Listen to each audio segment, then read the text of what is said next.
Action-packed day here in Boston, just 7 miles away from TD Garden. You had the first round of the U.S. Open. Highlights coming your way, and the Celtics fans, they're ready to go as we are 2.5 hours away from Game 6 of the NBA Finals and Jaylen Brown facing elimination. By the way, the Celtics have been fantastic when facing this situation. That is elimination.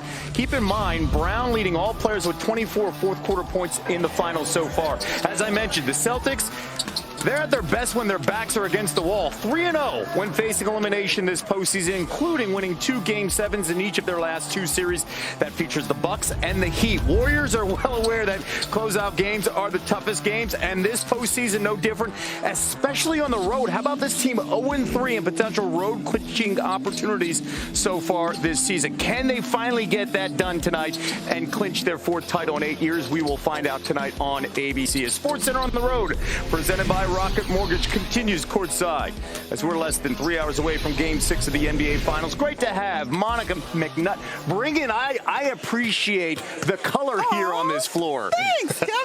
And you go monochrome. I appreciate that, Kendrick. I mean, you know, I'm chilling. I mean, Are you laughing because you're being a hater, or what's going on here? I'm laughing because I'm happy to see both of y'all. Absolutely. It was a great laugh. She's here to brighten up this 3-shot. Let me tell you that, K-Perk. No doubt about it.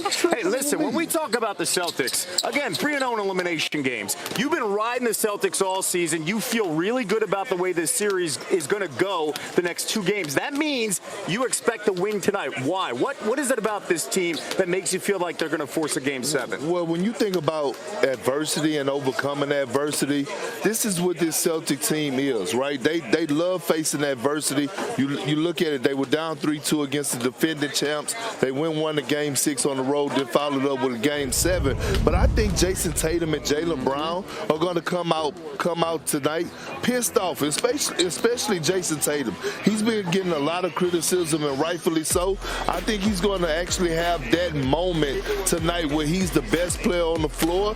Jaylen Brown said, hey, we are not scared of the Warriors, and the last time Jaylen Brown approached the game and he was talking some noise, he backed it up. It's interesting you said they're going to be pissed off because after Game 5, Draymond Green said Steph is going to be livid after going 0 for 9 because we're not going to see that from Steph Curry again. 16 points, and yet the Warriors still won on an off night for him at home here. If you look at the situation, the way Steph is going, 0 for 9 from 3. In the 38 games after he goes 0 for in his career, he shoots 49%, Monica, from beyond the arc, including a game where in 2016 he knocked down 13 threes here. Nagani. What are your expectations? Well, he's definitely not going to have an 0 for again. We know that. Now, here's what I think is interesting. Steph had an 0 for, and this Warriors team still was able to get the victory, right? That's because of the supporting cast. So are both going to show up tonight, Steph and the supporting cast? I mean, look at the numbers there when it comes to Steph, right? 20.6 points per game, 49% from 3. I think that he'll shoot the 3 ball well today, but if the Celtics can contain one, either Steph or the supporting cast, I think they will be okay. And so for me, I had a chance to talk to Steph immediately after that 0 for. He actually was in pretty good spirits. He said all good things have to come to an end, and he shouted out his teammates in terms of the ability to carry them on a night that he was a little bit off from behind the 3-point line. But I actually liked what the Celtics did to him in that ball game in terms of sending the double team on occasion. I think tonight they'll look to mix it up just to keep him a little bit off balance. How do you defend Steph? Your expectations coming into tonight? You know what? I think you put your defensive player of the year and Marcus Smart on Steph Curry and tell him to man the hell up.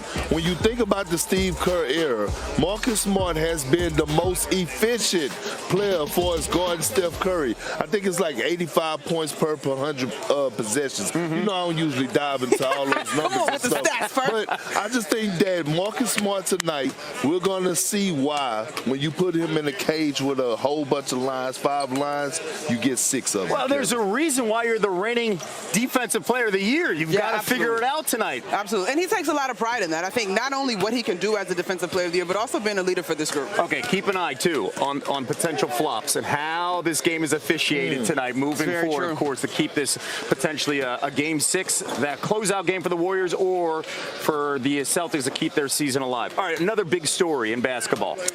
The great Sue Bird. Open is just 7 miles away from TD Garden, and Celtics fans are getting ready for their final home game of the season as we could crown an NBA champion tonight. The Warriors just 1 win away from a title. Now, the Celtics, are playing in their 22nd NBA Finals.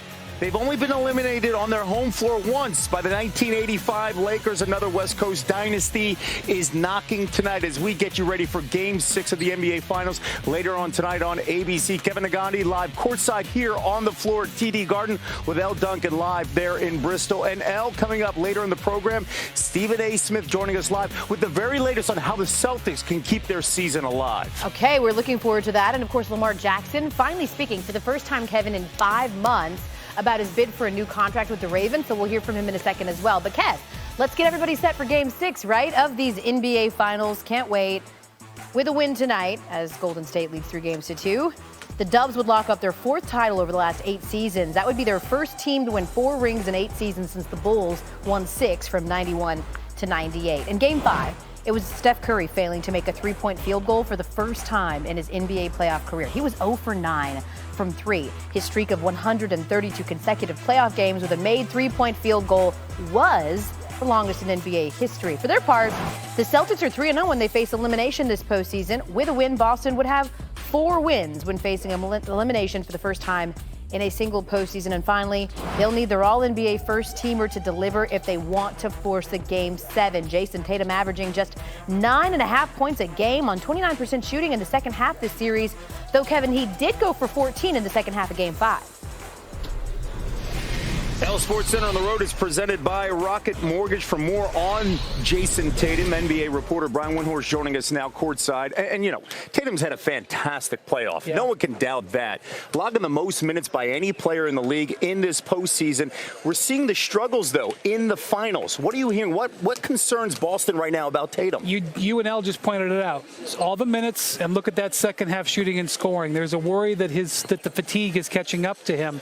He had a number of air balls in the second half in Game 5. So Ime Udoka is going to try to find some rest for him tonight. He played him 44 minutes in Game 5. It's hard to say that, Kevin, in a situation when you're in an elimination game, but he's going to try to get him little breaks. Even if there's an immediate timeout coming, he can pull him off for 30 seconds so he can take advantage of the timeout and get 4 or 5 minutes of actual rest.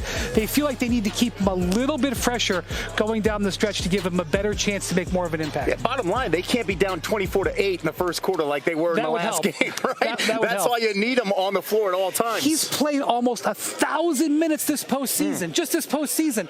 Kyrie Irving played like 1,100 minutes the whole year. So that just kind of tells you how much workload he's been carrying. Okay, more from Wendy coming up later on SportsCenter as we're here for 2 hours. Of course, this is the Celtics side. Let's go back to Elle for the Warriors' perspective. I'm glad you said the Warriors. We heard Steph Curry say he was the petty king yesterday. It's Wendy. Looking to close out the series tonight, we talked about how good Boston is in elimination games. Dubs 3-3 with an opportunity to clinch this postseason. It gets worse when they're on the road. They're 0-3 in closeout opportunities. However, Golden State's won 5 of 6 series when leading 3-2 under Steve Kerr, with the lone loss being, you know it, those 2016 finals against the Cavs. But Draymond was suspended. Kendra Andrews covers the Warriors for us and joins us now live from TD Garden. Kendra, what can you share with us about the Warriors' mindset as they look to close things out tonight?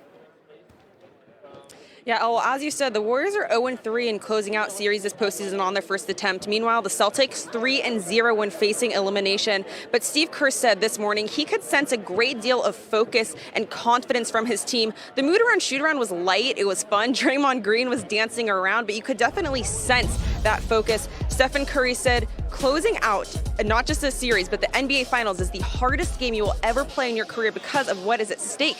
The Warriors are dealing with their own anxiety and their nerves about what's waiting for them on the other side of this game. And they're facing a team that's playing with nothing to lose, right? And the Warriors know that the Celtics team in particular is super hard to beat, especially in this building. Klay Thompson said, for us to match that desperation that they'll play with or exceed it, we're going to have to play with as much force and energy and effort as we've had to play with all season long. And the Warriors hope that they can get it done tonight and not send this back to San Francisco. It's difficult because it's on the road and also because no one's beat the Celtics 3 times. They haven't lost 3 times in a row since December. Part of the reason Golden State a 3.5-point underdog in this one tonight. But of course,